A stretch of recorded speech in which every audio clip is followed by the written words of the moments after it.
Fala, meus amigos, sejam muito bem-vindos a mais um Papo Clássico, o podcast onde nós falamos sobre tudo à luz da boa cultura clássica e da ortodoxia cristã. Nosso tema de hoje foi um tema muito pedido, um tema que eu queria fazer bastante, que é sobre música. O que é a música, como nós podemos entendê-la melhor e usá-la, de certa maneira, né?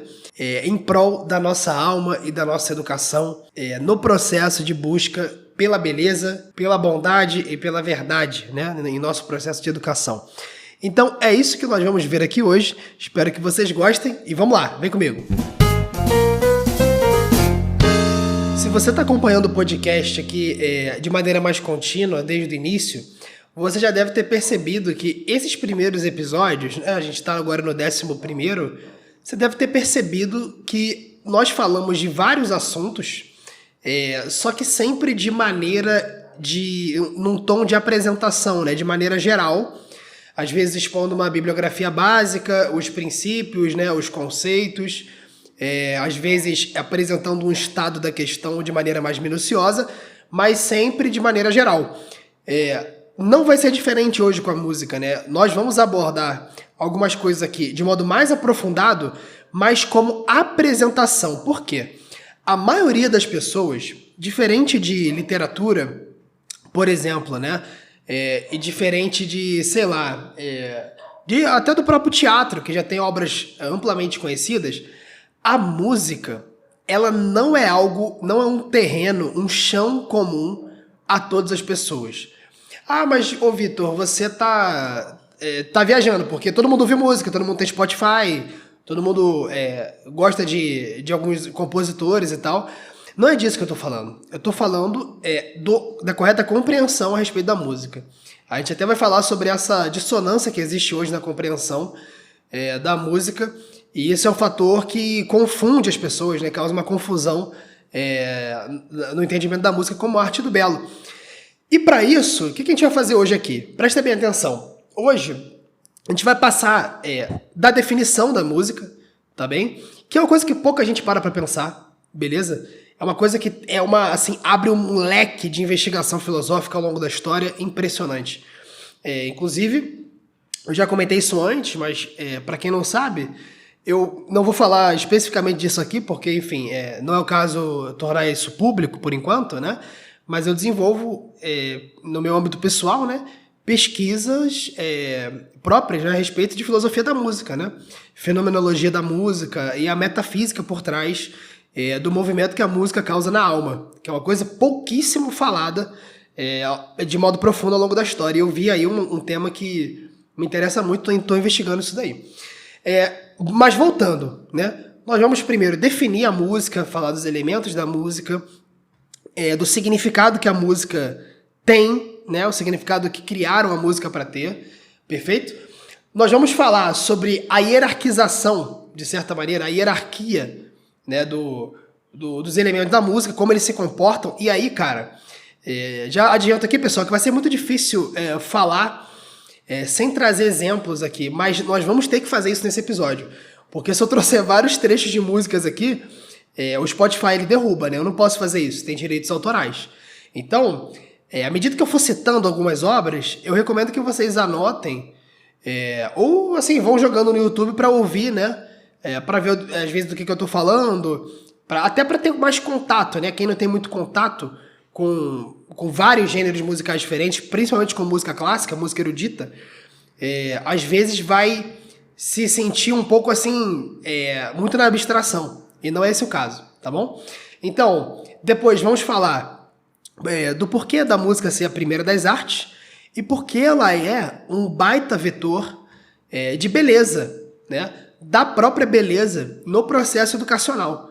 A música ela é uma coisa que hoje é tratada como opcional. Isso aí todo mundo sabe, né? É tratado como entretenimento, etc. Mas não é opcional para quem quer se educar, para quem quer prosseguir no caminho, né, de desenvolvimento da sua alma. A música não é opcional. Então a gente vai falar sobre vamos tecer algumas considerações sobre música moderna e música erudita, o que mudou e tal. A gente precisaria de 1 milhão de episódios para falar sobre isso, mas eu acho que para hoje é interessante pararmos por aqui mesmo, né? Só apresentar o tema, fazemos algumas considerações e aí mais pra frente a gente aborda a fundo, tá bom?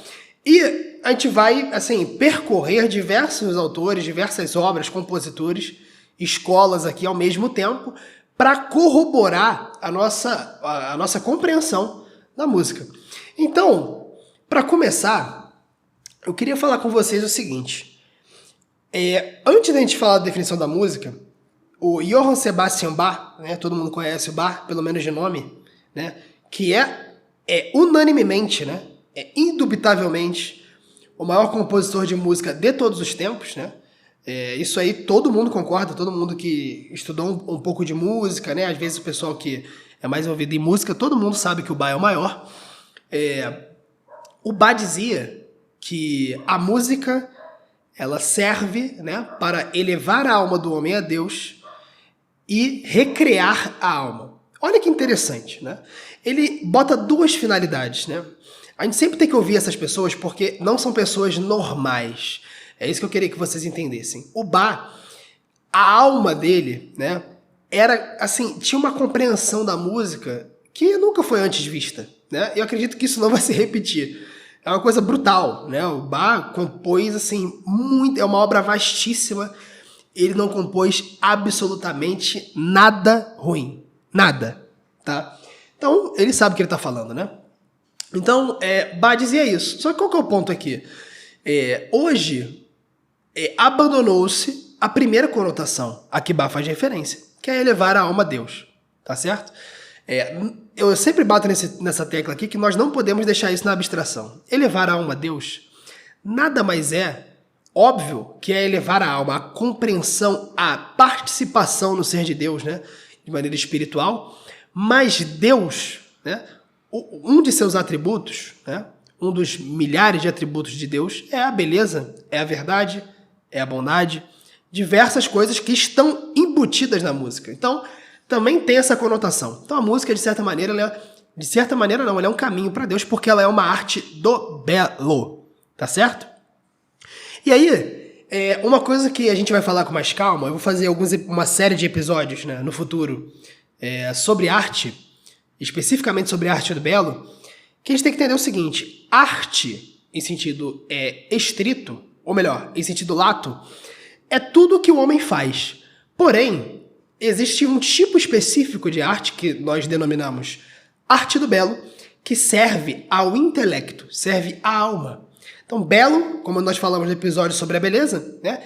O belo é aquilo que é aprazível apreender, né? É aquilo que dá gosto, que é agradável ao intelecto, perfeito? E é nesse sentido que nós vamos tratar a música aqui, que é o sentido abandonado. Então, hoje, na modernidade, todo mundo ficou só com a conotação de recrear a alma, tá certo? Todo mundo recreia a alma. O pessoal ouve música de motivação para malhar, ouve música numa festa, né? As famosas músicas que são ambiente, né, de certa maneira. Ouve para curtir uma música, né? Claro que eu nem estou incluindo aqui as músicas imorais, né? Músicas imorais, vulgares, esquece, né? Nem estamos cogitando aqui. Estou dizendo aqui, né, as músicas populares, né, cada um com seus ritmos e melodias e harmonias típicas. Mas hoje a gente ficou somente com a conotação de recrear. Mas e a conotação de beleza? De elevar a alma a Deus, de afinar, de ordenar a sua alma e os seus sentidos. A música tem essa propriedade de ordenar. É como se fosse um processo de afinação e de consonância de um instrumento, das cordas de um violão. A música tem esse poder. Quando nós ouvimos música bela com recorrência, você vai ficando com os sentidos e automaticamente com o intelecto afinados, tá certo? Então, essa é a importância do nosso tema aqui. Mas vamos lá, vamos entrar no assunto? Muita gente falou sobre música, tá? Muita gente falou muito bem sobre música. Eu acredito que talvez, dois falaram de maneira mais assim próxima filosoficamente do que nós percebemos hoje como música. Apesar de Aristóteles ter falado muito bem, Platão também, São Tomás de Aquino também, eu acredito que dois filósofos são assim, mestres nesse sentido, né? Na verdade, 3, tá? Boécio, tá bom? O Boécio está ali na fase que é o início da Idade Média, final da patrística, né? Que tem um livro que se chama As Instituições da Música, né? De Institutione Musica, em 3 volumes, que está publicado, acho que está publicado em inglês, se eu não me engano. Eu tenho só a versão online dele, né? Domínio público, em latim e em inglês também. Santo Agostinho tem o seu tratado sobre a música, que é o De Musica, que ele também tem, fala sobre música litúrgica, né? O que é a música e tal. E o último, que aí, ó, os haters do podcast aqui, brincadeira, o podcast não tem hater, graças a Deus. E se tiver também, tô nem ligando. Mas o pessoal que fica falando que clássico é só coisa antiga, quem fala isso tá errado. Tá errado. Vocês estão loucos, tá? Clássico é atemporal. É algo universal, tudo bem? Independente da cronologia. Isso está muito claro ali no livro do Ítalo Calvino, né? Por que ler os clássicos, né? Eu acho que é esse o nome do livro, O que é um clássico. Ah, não. O que é um clássico é do T.S. Eliot, né? Que não está publicado em português. Recomendo também o livro Por que ler os clássicos, de Ítalo Calvino, e O que é um clássico, What is a Classic, do T.S. Eliot. Tá bom? E esse filósofo que tem uma grande contribuição é o Victor Tsucher-Kandel, tá certo? Ele era um professor de Princeton, muito influenciado pela fenomenologia de Edmund Husserl, só que com um espírito filosófico investigativo, assim, único. Então, esses 3 eu acho que compõem uma grande contribuição para a música e nós vamos usá-los aqui hoje, tá bom? Além, claro, dos nossos patronos aqui do podcast, que é Aristóteles, Platão e São Tomás de Aquino. Boécio, presta bem atenção aqui. Boécio, ele fala o seguinte, cara. Boécio, ele entendia que os elementos da música, né, eles estavam dados na definição. Pelo seguinte sentido, Boécio entendia que a música, em sentido amplo, ela estava em várias esferas, né? Então, existia a música, em latim, né, música mundana, mundana mesmo, né, que se escreve, que é a harmonia do cosmos. Então, Boécio via que a harmonia era algo presente na realidade, tá? Então, ele também chama isso de música, de certa maneira. Existia a música humana, que era a harmonia interna da alma, e a música instrumentalis, né, que era a música que nós ouvimos pelos sentidos. Então, o nome já diz, né? Música de instrumentos, de canto. Ou seja, é a música exposta por meio de elementos materiais, tudo bem? Então, Boécio dá o nome disso de música instrumentalis. E ele tinha essa definição. Boécio tem a seguinte definição, que está no livro 1 do De Institutione Musica, capítulo 2, que ele diz assim, olha, a música é parte da disciplina matemática, e ninguém pode ser considerado plenamente instruído se dela estiver privado. Pois nada existe sem música. Todo o universo é, de algum modo, governado pela harmonia das proporções. Ou seja, Boécio está dizendo que a música é harmonia, tá certo? Ele capta realmente o sentido da música bela, tá certo? Só que Santo Agostinho, ele vai um pouco além, né? Santo Agostinho, acho que melhor um pouco que Boécio nesse sentido. E Santo Agostinho diz no De Música, no livro 1, no capítulo 2, ele diz assim, olha, a música é a ciência do bem modular, que ensina a ordenar os movimentos e os sons de acordo com o número, tá certo? De acordo com o tempo. Então você vê que ali, assim, não tenho essa citação aqui agora para vocês, mas o espírito do De Música, no início, Agostinho, ele também corrobora a tese de Boécio que a música é a função pedagógica, né? Que é meio que elevar a mente da desordem desse mundo que nós vivemos, que é de certa maneira caótico, certo? Elevar a mente dessa desordem sensível para uma ordem divina, tudo bem? Ou seja, desordem a ordem. E eu não vou ter tempo de abordar isso aqui, mas isso aqui, nessa citação de Agostinho, já é possível nós vermos o cerne do fundamento musical, que é a tensão e a resolução. Mas isso aí é outro papo, tá bom? E isso é reflexo da racionalidade de Deus. O próprio termo música vem do grego, né?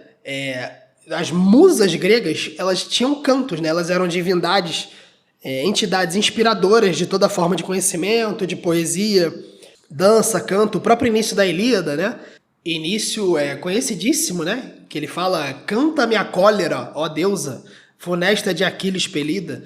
Então você vê que Homero, os poetas antigos, todos atribuíam às musas, né, a inspiração, a capacidade de inspirar os poetas a cantar, a arte e tal. Então a música, literalmente em grego, né, que é musique techne, literalmente significa arte das musas, tá certo? Ou seja, a música tem esse poder de te tirar um pouco do chão, entendeu? A verdade é essa. A música tem esse poder de te tirar um pouco da desordem, tá certo? E veja bem, não é a música descartável, tá certo? É a música bela. As músicas descartáveis, elas te tiram, sim, um pouco do chão. Pegar uma música mais viciante, né? Tipo, assim, um hit do momento e tal, você vai se distrair, você vai sentir certo deleite em ouvir aquela melodia que fica na tua cabeça e tal. Só que isso é temporário. Só o que pode te tirar de modo mais, de modo mais ordenado e direcionado a um objetivo específico, que é o bem, a beleza e a verdade, é a música bela. Tá certo? Então você vê que esse poder da música é muito interessante. O próprio Victor Zuckerkandl, no livro Sound and Symbol, Som e Símbolo, né, dizia que a música consiste num fenômeno peculiar que não tem nenhuma das outras artes, né, que é um meio material instantaneamente produzindo efeitos imateriais na alma. Então, isso é uma coisa muito curiosa, inclusive é um dos grandes, uma grande parte da minha pesquisa pessoal, essa questão da metafísica da música, né?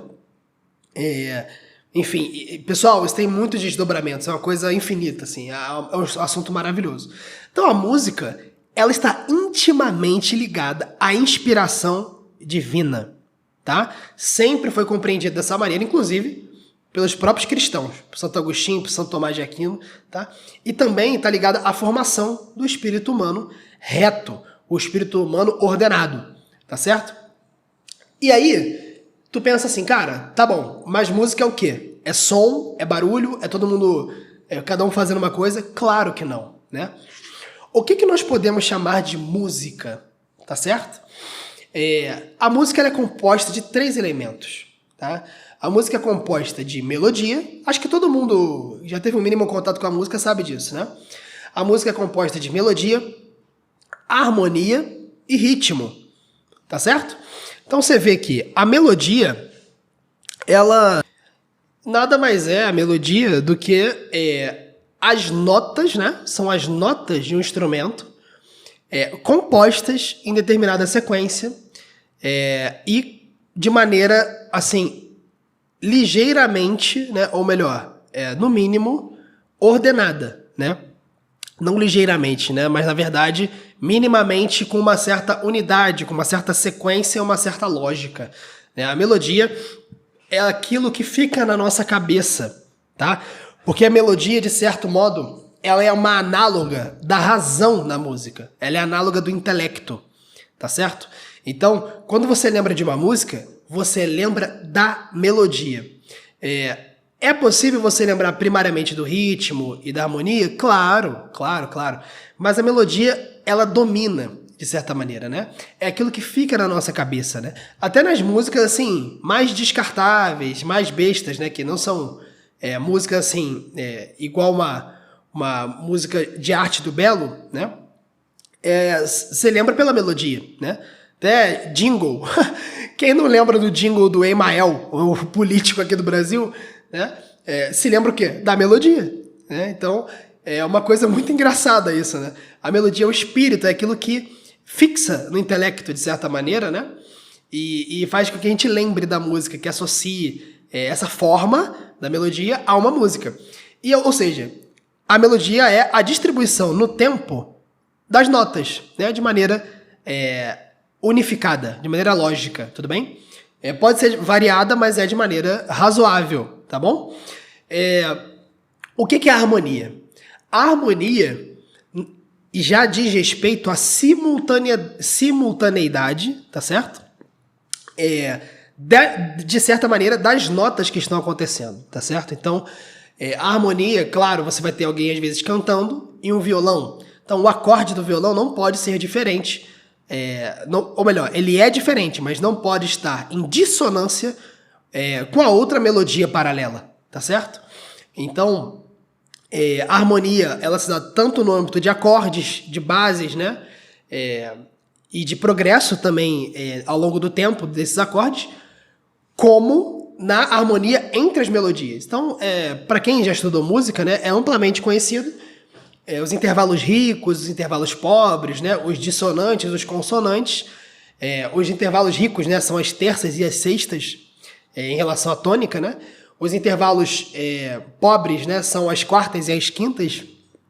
E você vai ter ali os dissonantes, né, a quinta diminuta, enfim, e assim sucessivamente, tá certo? A nona maior e tal. Então, alguns vão dar certa consonância momentânea e dissonância momentânea, mas isso tem que estar harmônico. Tanto de maneira longitudinal, ou seja, ao longo do tempo, como de maneira latitudinal, né? Então, ao mesmo tempo, as coisas devem estar caminhando para uma mesma coisa, tudo bem? Então, isso é muito evidente nas obras, por exemplo, de Bach, né? Aquele som agradável quando você ouve de um acorde, que parece que está limpo, né? Que chega limpo aos seus ouvidos. Isso é um som, é um acorde harmônico, tá certo? Então, melodia e harmonia estão meio que no topo, né?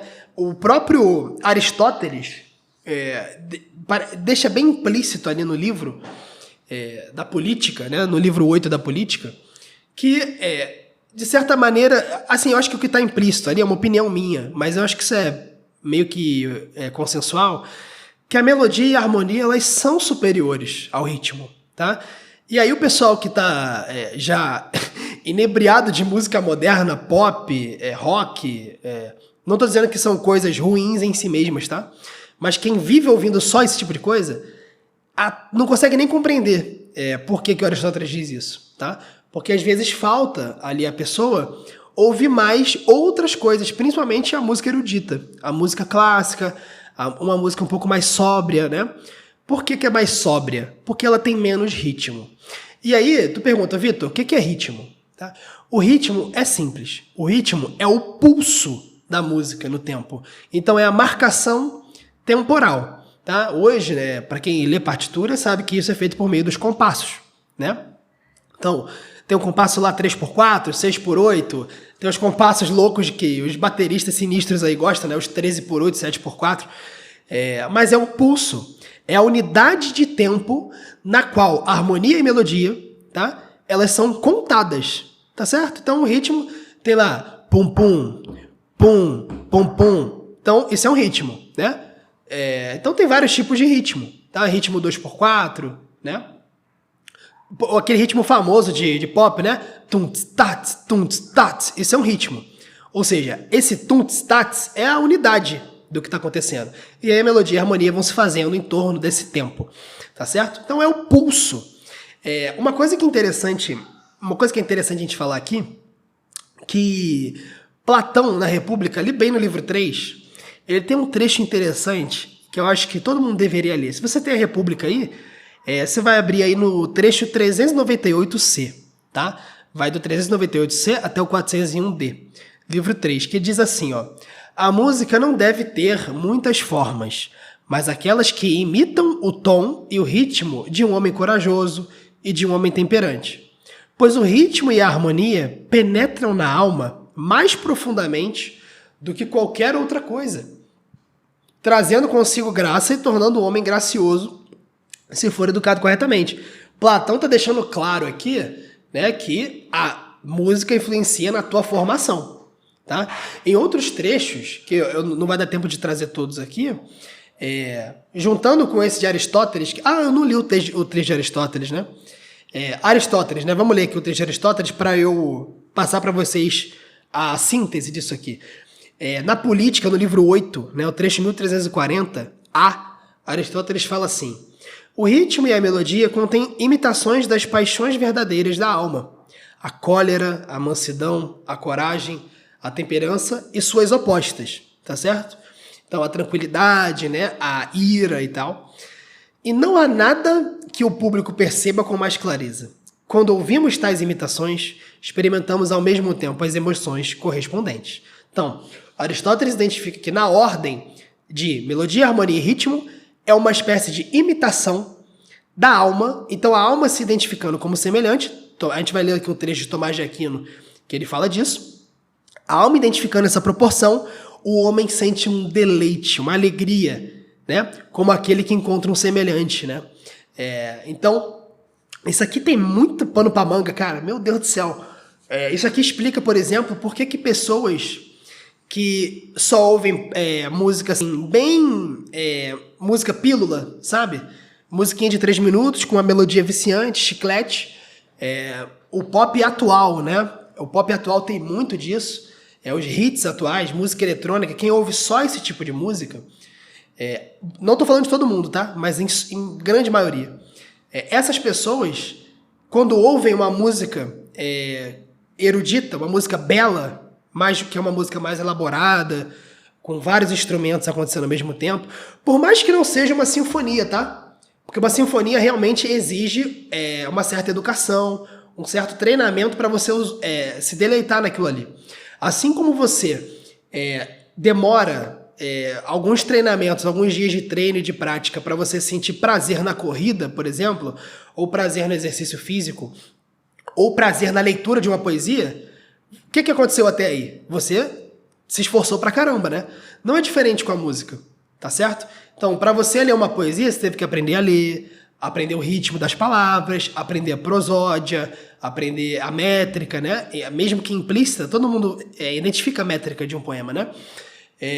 Com o exercício físico é a mesma coisa. E com a música não é diferente, tá certo? Então, realmente, você vê que, voltando aqui ao fio da meada, as pessoas que ouvem esse tipo de música mais pílula, mais descartável, música somente para curtição, né? Para o lazer, quando elas vão ouvir ainda que seja um concerto, como eu disse, não precisa ser uma sinfonia. Pode ser, por exemplo, assim, claro que tem músicas que se impõem, né? A beleza é auto-evidente, né? Isso é muito patente em Bach, por exemplo. Mas quando, sei lá, se você botar um concerto de Bach, bota o concerto em Lá menor para 4 cravos, por exemplo, do Bach, né? Acho que é o BWV 1065, se eu não me engano. Você vê a pessoa, ela sente uma dificuldade, ela sente uma... Assim, sabe, ainda que sejam poucos instrumentos, ela se sente um pouco agoniada. Ela tem a impressão de que ela não está entendendo o que está acontecendo, entendeu? Se você não tem esse costume, pega agora o concerto em Lá menor de Bach, né? Eu gosto muito daquele canal da Netherlands Bach Society. Pega lá, ouve só de primeira, assim. Tenta, e não pode tirar, ouve até o final, tá? E tenta concentrar. Você vai ver que, se você não tem um costume, tu vai sentir uma espécie de impeditivo, assim, parece que é um overload mental, né? Por quê? Porque a tua alma ela não está exatamente proporcionada, nesse sentido da educação musical, à beleza musical, entendeu? E aí, você vê que tanto Platão como Aristóteles corroboram que os elementos melodia e harmonia são superiores, né? Ao ritmo, porque o ritmo é a questão temporal, é aquilo que marca o tempo. Platão, na República, em algumas vezes, ele defende que você, pela música, a música tem que se adequar ao momento, né? Então, se vai pra guerra, tem que ter o tambor lá batendo uniformemente, né? Pra dar aquele tom de marcha, de guerra, de ordem, sabe, de coragem. Ou, às vezes, um tom mais suave para acalmar, para dar ordem, para dar clareza, né, para a população, enfim. Diversas finalidades. Mas, esse ponto da alma em contato com a música é fundamental. Como eu disse, né, São Tomás de Aquino, ele acompanha, ele até vai um pouco além, né, ele entende bem melhor a questão do que Platão e Aristóteles, né, ele vai já direto no cerne.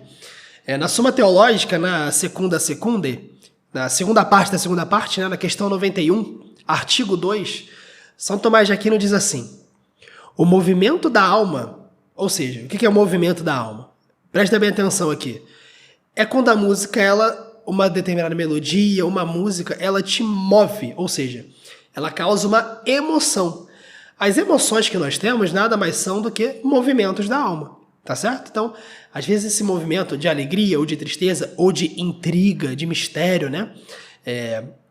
O próprio Lago dos Cisnes, do Tchaikovsky, né? Tem um trechinho no meio, eu não lembro o nome agora, cara, mas eu acho que é Allegro, eu não lembro agora, que tem uma parte que é bem conhecida, que dá uma sensação de intriga, né? De mistériozinho, né? Então são movimentos da alma. Então São Tomás diz assim, ó, o movimento da alma é deleitado pela música porque a proporção dos sons é conforme a proporção da alma. Então, quando você está em estado de tristeza, é exatamente esse estado que é replicado por uma música que te faz sentir tristeza e melancolia. Tá dando para entender? É esse o ponto aqui, tá? Então o homem, quando a alma se identifica com essa proporção, que harmonia em latim quer dizer exatamente proporção, literalmente, o homem é levado a certa alegria, a certo deleite. Então, cara, Bach acertou em cheio, velho. Bach acertou em cheio, tá certo? Então, o Tomás de Aquino, ele vê na harmonia o fundamento do deleite musical, tá certo? E aí tu pergunta, cara, e o ritmo? Né? Você tá deixando o ritmo de lado? De jeito nenhum.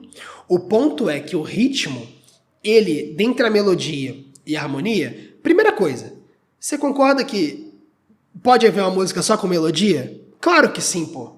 Né? Por exemplo, a música tema do Senhor dos Anéis, que é lindíssima, né? Da flautinha, né, do Senhor dos Anéis. Essa música é só melodia, né? Como eu disse, a harmonia, ela é longitudinal e latitudinal. Então, claro que essas notas da flautinha lá do Senhor dos Anéis, do Peter Jackson, né? Claro que elas têm uma unidade, perfeito? Só que é só melodia, tá? Agora, quando, por exemplo, você vai ver o que eu falei agora, né? O Lago dos Cisnes, né? O Swan Lake do Tchaikovsky, existe uma harmonia ali, existe uma coisa a mais, vários instrumentos acontecendo ao mesmo tempo e tal. O ritmo, cara, aí que tá, o ritmo ele é quase que acidental na música. O que é essencial na música, mais essencial, é a melodia e a harmonia. O ritmo, ele não é tão essencial assim, né? E lembrem, as pessoas que não estão acostumadas com a música como arte do belo vão estranhar essa parte. Por quê? Você provavelmente está pensando assim, você que não está muito acostumado. Pô, como assim, cara? O ritmo é tão legal e tal. Mas essa já é uma compreensão degenerada da música como arte do belo. Entendeu? O ritmo, ele não pode ter a primazia, né? Porque se ele tiver a primazia, assim como a melodia ela é análoga do intelecto na música, né? E a harmonia é análoga das virtudes, tá? Então, quanto mais harmônica a música, mais ela se parece com o que nós chamamos de virtudes humanas, né? O ritmo, ele é análogo da vontade, ou seja, ele é uma coisa mais bruta, né? O ritmo, ele é um pulso, tá certo? Aí o pessoal deve estar pensando em bateria, né? No bumbo da bateria. Cara, o bumbo da bateria é uma nota musical, tá? Para quem não sabe disso, é uma nota musical, mas é uma nota musical exclusivamente voltada para a marcação do pulso temporal, tá certo? Então, se você transformar algo que é acidental em finalidade, como é o caso de muitas músicas hoje, né? Muito rítmica, né? Aquelas músicas que você não consegue ouvir para apreciar. É necessariamente uma música para você dançar. Entendeu? Ah, ô Vitor, tem problema com isso? Claro que não, pô. Quantas músicas populares o pessoal gosta de dançar e comemorar, né? Não tem problema nenhum, né? O ponto é que, às vezes, essas músicas inserem letras vulgares, né? E o ritmo agrava na alma esse efeito vulgar, sensual, dado às vontades, tá? Então, o ritmo, como ele é análogo das vontades, se você se apegar muito ao ritmo, a tua alma fica mais enfatizada, de certa maneira, fica mais propensa às vontades em detrimento do intelecto e das virtudes. Tá certo? Então, o ritmo sem proporção, sem estar adequado à melodia e à harmonia, vai se degradar em mera excitação corporal, excitação mental. Perfeito? Como é o caso de boa parte do pop atualmente, né? O pop, a identidade do pop é essa, né? Nem vou falar aqui de funk, coisa do tipo, tá? É aquele lema aqui do podcast, né? Como diz o nosso irmão, o apóstolo Paulo, tem coisas que não é bom nem nominar, né? Porque já é moral, funk é uma delas. Enfim, então não dá para você fazer isso, tá certo? Então essa é a hierarquia dos elementos. E a música, cara, e aqui para os educadores, para aqueles que estão trabalhando aí com educação, com artes liberais, né, com educação cristã, clássica, estão se interessando por isso, qual que é a primeira arte? É a música, cara. É a música. Boécio diz assim no De Institutione Musica, diz assim, entre todas as artes liberais, a música ocupa o primeiro lugar, porque nada existe que não tenha relação com ela. Aí tu pensa assim, como assim, cara? Não faz sentido, né? Como assim? Não tem nem som, literatura tem som agora? Não. Boécio vê na harmonia a origem da música, tá certo? Então todas as artes liberais são harmônicas, né? Então, a música, ela precede, e aqui está uma das informações, está uma das afirmativas, né, ou melhor, uma das percepções do nosso episódio aqui hoje, mais importantes, tá? A música, ela precede as outras artes, e de certa maneira ela está mais ligada àquilo que é imaterial, né, aquilo que que te eleva ao eterno, ela está precedendo outras artes por estar mais ligada à estrutura do ser mesmo, a estrutura do real, pelo número, pela proporção, pela ordem, né? Então, por isso que muita gente tem a impressão de quando ouve uma música, a pessoa está sendo elevada a Deus, né? Por um meio material, às vezes por um violino, por um piano, né? Maravilhoso isso, né? Nas próprias confissões, Agostinho, quando está falando ali... no livro 10 das Confissões, capítulo 33, olha aqui, ó. Agostinho fala que, olha esse trecho, que quando ouço os hinos e cânticos teus, sou levado ao fervor da piedade pela voz da melodia que ecoa na tua igreja. Essas vozes se derramam nos meus ouvidos e a verdade penetra no coração. Então, ou seja, a verdade, a música, ela facilita o assentimento das verdades divinas na liturgia, né? Das verdades divinas. Então, hoje, cara, com essa avalanche de worship, pop rock na liturgia, tu acha que isso aqui acontece? Claro que não, cara. O espírito das pessoas, na maioria das igrejas hoje, chega agitado na pregação. Chega, entendeu? Chega muito perturbado até. E a pregação, às vezes, é uma coisa diferente, sabe? A música, ela faz parte da pedagogia da liturgia, e é isso que tá aqui por trás da afirmativa de Agostinho. E aí, por que isso? Porque essas coisas, né, o worship é um caso à parte, inclusive eu dedico parte da minha pesquisa para identificar o fenômeno do worship, né, que é uma coisa completamente atípica da história da música, né, é uma planificação dos elementos musicais, é uma coisa inacreditável. A música litúrgica tem que adornar a liturgia e tem que adornar a adoração, né? Ela não é protagonista da adoração. Por isso que Agostinho diz aqui que ele ouve os hinos e os cânticos e a verdade penetra no coração. Tá entendendo? Então, a música é um facilitador da verdade, tá certo? Então, isso é maravilhoso. E por essas músicas estarem permeadas de ênfase no ritmo, nós vemos um problema grande, né? Porque, por exemplo, se vocês ouvirem aquela polifonia maravilhosa acho que o nome do cara é Giovanni ou Giorgio Allegri, acho que é Giovanni Allegri, tá? É o Miserere Mei, né? Que é uma polifonia, uma das mais lindas já criadas. Eu recomendo que vocês escutem a versão do Tenebre Choir. É um grupo maravilhoso da Inglaterra. Miserere Mei, tá bom? Escutem lá. Então você vê aquilo ali, o ritmo tá implícito. O principal ali é a melodia e a harmonia, tá certo? Então não tem como... Os próprios cantos gregorianos, que são lindos, cara, entendeu? o Pater Noster, né, que é o canto do Pai Nosso, você tem vários, né, que são maravilhosos, cantos gregorianos medievais renascentistas, que o ritmo ele não tem unidade. É só uma questão de tempo até iniciar o próximo arco de melodia. Então o ritmo ele não pode ter esse primado, né? Que é característica da modernidade, principalmente dos anos 60 para cá. Tá? É claro que na primeira metade dos anos do século XX, com jazz e com blues, é diferente. Tá? É diferente. O jazz e o blues são um caso à parte, que daria para fazer um episódio inteiro sobre isso. É um caso complexíssimo, né? Que é permeado de beleza, permeado de coisa interessante ali, de harmonia, de tudo, de contraste, mas também permeado de desordem. É um assunto muito complexo, né? Claro, não estou dizendo como geral, né? Então, é uma coisa muito difícil de falar. Então, você vê que a música, ela é a primeira das artes por causa disso. Platão, no livro 7, se eu não me engano, da República, eu não trouxe a citação aqui, mas acho que é no livro 7. Ali pro meio do livro 7, Platão vai falar que a educação deve começar com música e ginástica, pô. Entendeu? Que é o básico, tá entendendo? Você vai educar o seu corpo, primeiramente, né? Porque isso vai refletir na educação da tua alma, e com a música você já vai direcionando, né?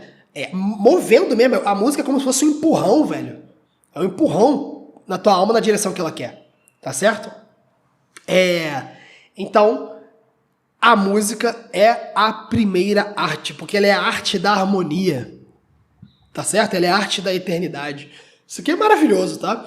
Em alguns momentos aqui, eu tô me contendo para não fazer uma digressão aqui e começar a falar da minha pesquisa aqui, pessoal, porque é muito legal esse assunto. Mas no futuro, se Deus quiser, se o bom Deus permitir, eu vou publicar uma obra em relação a isso aqui. Porque realmente é uma pesquisa para anos, né? São no mínimo 5 anos que eu estimo. Então, a primeira arte, ela é essencial, tá certo? E, não poderia ser diferente. Assim, antes de falar da música como vetor de educação, perceba uma coisa. A música, velho, ela é, ao mesmo tempo, uma arte liberal, certo? Que ela tá no quadrivium, né? Lembra? O trivium é gramática, retórica e lógica, e o quadrivium era música, astronomia, geometria e aritmética. A música, ela é uma arte liberal, ou seja, ela é uma disciplina fundamental da educação verdadeira, né? Lembra lá do episódio 6? O que é educação? A música tá lá, velho. Entendeu? Mas a música também é o quê? É a arte do belo. Então, é óbvio que isso se vê também, por exemplo, com a literatura. A literatura é o trivium inteiro, basicamente, né? Filosofia também e tal. Mas a música tem uma peculiaridade, né? A abordagem dela como disciplina e a abordagem dela como arte do belo, né, é idêntica. Assim, não é óbvio que não vai ser idêntico em caráter prático, mas ela está presente como arte disciplina, né? E como arte do belo, como algo que serve ao intelecto, que dá gosto de aprender, né? Isso é muito legal, né? E a música, por ser arte liberal, ela é um vetor de beleza na educação, porque ela é uma arte do belo que está no quadrivium. Ela é uma arte do belo que é arte liberal. A literatura, ela é uma arte do belo, mas ela não é exatamente uma arte liberal, né? O que está nas artes liberais ali é a parte gramática, vamos dizer assim, né? Como diziam os latinos, os romanos e os medievais, é a gramática que está presente como arte liberal no trivium, né? A literatura é algo mais amplo, né? Obviamente. Mas é muito interessante o papel da música. Platão, na República, acho que é a bibliografia mais citada aqui do nosso podcast, no livro 3, no trecho 401, ele diz assim, que é a continuação do trecho que a gente acabou de ler, né? Platão diz assim, aquele que foi educado musicalmente, como convém, perceberá com maior rapidez as falhas ou imperfeições nas obras e na natureza, e terá o horror delas, enquanto aceitará o que é belo e gracioso, alegrando-se nele e recebendo-o em sua alma, nutrindo-se dele e tornando-se ele próprio belo e bom. Então, a beleza como nós dissemos lá no episódio 1 ou no episódio 2, a nossa alma ela tem a propriedade de se amoldar aquilo que ela entra em contato, tá certo? Então, não somente por sermos seres miméticos, mas porque os nossos sentidos e o nosso intelecto, né, o nosso intelecto agente, em particular, a gente vai ter um episódio sobre o De Anima, né, o Tratado da Alma de Aristóteles, né, para ver a diferença entre intelecto agente e intelecto paciente, ou intelecto passivo, né, mas os nossos sentidos e a nossa mente, né, eles estão funcionando o tempo todo. Então a gente vai absorvendo, né, é um turbilhão de coisas, tá certo? Aristóteles, na Política, no livro 8, no trecho 1339A, ele diz assim, ó, isso aqui é muito interessante. Olha isso aqui, cara. A música não deve ser ensinada somente porque ela é útil. Não é porque é útil. Não é porque você vai botar um negócio no fonezinho pra ir na academia se sentir motivado pra malhar. Essa é uma finalidade de música, tipo, essas músicas que dão motivação e tal. É uma coisa inegável, né? Ou música pra se divertir, pra cantar em família. É claro que é. Né? Existe a música útil. Mas Aristóteles diz, não é só por isso. Tá? Mas porque a música é nobre, tá? E digna de um homem livre, pois ela serve para o cultivo do espírito e para a formação do caráter. Interessantíssimo, né? E hoje, cara, assim, passando muito rapidamente a respeito desse assunto, né? Porque realmente, cara, é uma discrepância brutal entre música como arte do belo, como era concebida, principalmente pelo período barroco. A música barroca não tem nada igual à música barroca, tá? A música tem outros expoentes fora do período barroco, isso é óbvio, né? Mas a música barroca é incomparável, né? Tendo ali como expoentes Bach, Handel, né? Que são meus dois compositores preferidos, e Vivaldi, né? Então, a música barroca tem, assim, uma elevação brutal, é uma coisa que parece outro mundo, entendeu? Mas como é que a gente chegou, né, de Bach, Vivaldi, Handel, Mozart, todo mundo ali, né, que os principais compositores, até os mais modernos, né, Dvorak, o Debussy, enfim, Brahms, Bruckner, enfim, como é que a gente chegou desses caras, dessas pessoas, tá? Até, sei lá, um pop de 3 minutos, tá? Então, existe uma disparidade, né? Você vê que, como São Tomás de Aquino diz na Secunda Secunde, né, que as artes, elas são boas, e aqui é uma reflexão interessante, as artes, elas são boas enquanto ordenam a alma ao bem. Então, olha só, velho, vou te mandar a real aqui. Se tu tá ouvindo um estilo de música, um compositor, que tu tá percebendo que tá te inclinando para coisas erradas, né? É porque essa música, esse compositor, ou até esse gênero que você gosta de ouvir, tá te desordenando, pô. Tá te desordenando. Então, se não tá servindo para que tu melhore, para que tu busque o bem, enquanto você se recreia, você se curte e se diverte, se não tá tendo essas coisas, cara, tem algum problema, tá? Então, existe aqui uma diferença entre as músicas que ordenam e músicas que desordenam. Independente, velho, qual que é o gênero, entendeu? Mas isso é mais gritante nas músicas eruditas, tá certo? Porque você vê o seguinte, o próprio Victor Zuckerkandl, ele chama a atenção que a música ela não é um mero uso do som, né? No Sound and Symbol, bem no início, no primeiro capítulo 1, que ele fala sobre tom, é bem interessante esse livro. Esse livro aqui, pessoal, Sound and Symbol, ele é um dos maiores livros sobre música de todos os tempos, tá? Zuckerkandl entendeu música melhor que muita gente antiga. E ele tem um trechinho que ele fala assim, olha, a essência da música não é o som em si, mas o movimento interior que ela desperta. Ela é a imagem mais próxima do fluxo do tempo e, assim, do movimento da vida. Então, a música ela ordena essas notas, né, por meio da melodia e da harmonia no tempo. Isso faz com que a gente enxergue uma ordem no tempo, tá certo? Pô, assim, é todo estilo de música que tu vai ver isso aqui? Claro que não, cara, entendeu?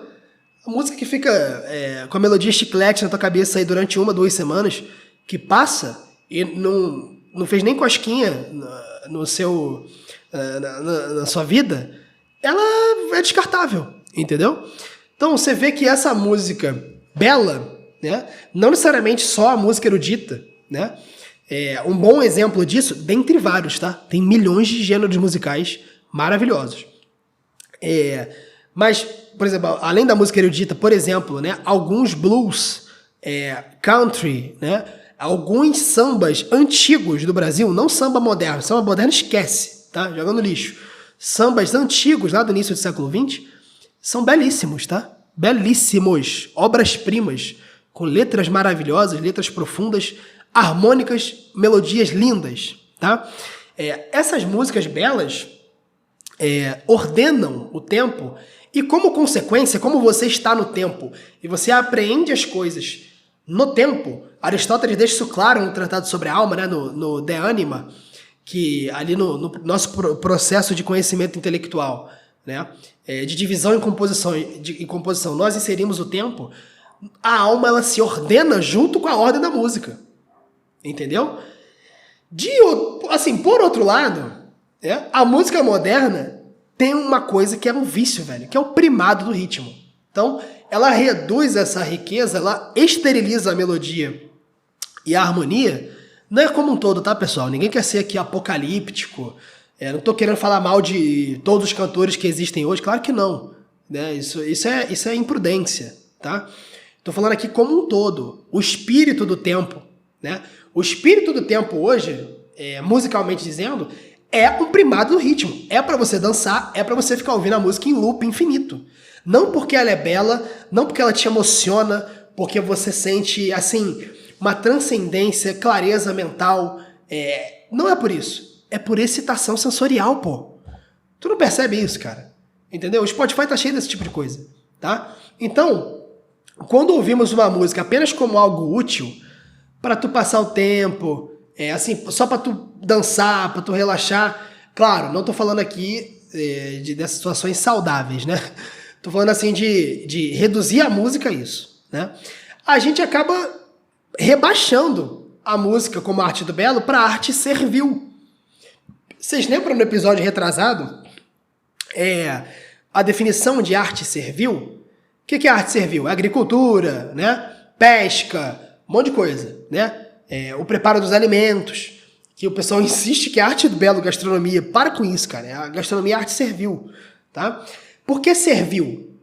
Porque como o corpo é servo da alma, aquilo que serve o corpo é chamado arte servil, né? Sempre foi conhecido por arte servil. Então, quando você degrada, todas as artes estão sujeitas a isso, né? Eu falei sobre isso aqui no nosso episódio sobre a beleza. Você rebaixa a arte de arte do belo para arte servil, você torna a arte descartável, entendeu? Quando você quer usar a música para alguma coisa, já era, ela é descartável, entendeu? Se ela é um instrumento, ela não é um fim em si, como materialização da beleza e da verdade, esquece, ela já é arte servil, tá? Então, esse processo deixa de ser contemplação do ser e passa a ser um mero instrumento, né? Por isso é essencial, cara, que tu ouça músicas que tem como fim, né, que o compositor queria, né, o belo, que a finalidade daquilo ali é beleza, é induzir emoções de maneira precisa, de maneira assim maravilhosa, tá? Porque só assim a música ela cumpre a função mais elevada e refinada dela, que é educar a alma, recrear a alma e elevar a alma até Deus. Tudo bem? Então, não me entendam mal. Não é uma espécie de contraposição nostálgica entre música clássica e música atual. Não, pô. É uma questão de espírito do tempo, tá? Eu não tenho dúvida que tem boa música sendo produzida atualmente. Isso é óbvio que tem, tá? O ponto a diferença é qualitativa. Então, observe isso, tá? Você vê, por exemplo, a composição de Handel ali no Messias, né? Que Handel compõe uma obra de 2 horas e 40, contando toda a vida do Messias. Cada parte passa exatamente o sentimento daquele momento da vida do Senhor Jesus, né? Bach, por exemplo, que compõe a missa em si menor, meu Deus, cara, missa em si menor não tem como, tá? Nem todo mundo vai conseguir usufruir 100%, porque é o que eu falei. Algumas obras exigem um preparo, né? Uma vivência para você poder usufruir melhor, né? E a música moderna, em contraposição com essas músicas assim, né, tende ao efêmero, né? A um desequilíbrio ali nos elementos em favor do ritmo, entendeu? Então, eu queria trazer esse apanhado para vocês, para deixar claro que a música, não existe esse negócio de, assim, como eu falei bem no episódio 5, tá? Se você não ouviu o episódio 5, eu acho que a ponte direto para esse episódio vai ser mais difícil. Mas eu recomendo que você ouça o episódio 5, tá? Mas se você não ouviu, é o seguinte, cara, resumidamente, tá? A beleza, cara, ela não tem esse negócio de neutralidade. Belo é belo, tá? Ah, mas a arte não precisa ser bela. Tudo bem, então não é arte do belo. Eu estou falando aqui da música como música, arte do belo, tá bom? Então, como é o nosso objetivo aqui sempre trazer o melhor de cada arte, né? E nós sempre, assim, melhorarmos a nossa alma, né? Para viver melhor, querer o bem, buscar a verdade, né? E contemplar a beleza, nós temos que ter contato com o que tem de melhor. Tudo bem? Então, não tem esse negócio de, é questão de gosto. Não é. Não é questão de gosto, tá bom? É uma questão objetiva. A experiência estética de cada um tem uma dose de particular, tá? Então, umas pessoas vão ser mais impactadas na missa em si menor, por exemplo, pela melodia do oboé. Outras pessoas vão ser impactadas pela presença da harmonia junto com o ritmo do tímpano, como é o meu caso, né? Com o deslumbre de toda a harmonia, né? Eu lembro até hoje a experiência que eu tive ouvindo a missa em si menor pela primeira vez, né? Eu tive o privilégio, né? De ser educado musicalmente desde 9, 10 anos de idade, que eu era de uma igreja que tinha uma cultura musical, de certa maneira, uma cultura desde cedo eu ouvia vozes divididas na igreja, né? Acordes diferentes, né? Contratempos.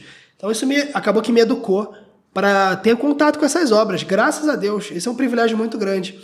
E eu lembro que quando eu ouvi a missa em si menor, cara, eu lembro que eu fiquei tudo arrepiado, cara. O negócio, arrepiei o corpo inteiro, eu nunca ouvi isso na minha vida. Falei, cara, que é isso aqui? Sabe? Eu cheguei, assim, até hoje eu não lembro o que aconteceu direito, mas eu lembro que, assim, foi um choque de transcendência, sabe? Foi uma sensação muito única mesmo. Pelo deslumbre. Parecia que estava tirando um véu entre a minha pessoa, entre a minha percepção e a beleza, sabe? Então, isso tem que ser alimentado, isso é maravilhoso, tá? Então a música, ela pessoal, entenda isso. E poxa, você que é pai, você que é mãe, você que é professor, cara, tu tem um poder absurdo de educar teu filho através da música, teus alunos, teus familiares, assim, somente pela presença da música bela, tá? Ninguém tá falando aqui, por exemplo, seu filho não vai, se botar ele pra ouvir a missa em si menor, ele não vai se deleitar 100%. Mas agora, bota ele pra ouvir, sei lá, a área na corda sol, de Bach. Bota ele pra ouvir, ou seus alunos, ou seu filho, né? Pra ouvir a fuga em sol menor, de Bach. Pra ouvir o Lacrimosa, de Mozart. Pra ouvir, sei lá, o Jesus Alegria dos Homens, do Bach. Ou, enfim, diversas composições. O próprio concerto em Lá menor para 4 cravos, né, que eu falei aqui. Então, a presença da música já causa isso. Então, entenda, a música é um acesso privilegiado para a beleza. A gente fala muito de literatura, de arte, de pintura, mas, cara, a música ela é um acesso meio que, como que em primeira mão, tá, ao belo. Então, lembre disso. A música tem um poder maravilhoso. Ela deixa os seus dias, né? Como a beleza como um todo, né? Deixa os seus dias mais leves. A lembrança de melodias, a memória de boas músicas faz com que você se eleve acima dessa barbárie que é esse mundo sensível que às vezes é um caos, que nos desordena, né? Então, ter uma cultura musical, música como arte do belo, é uma porta de entrada para a eternidade.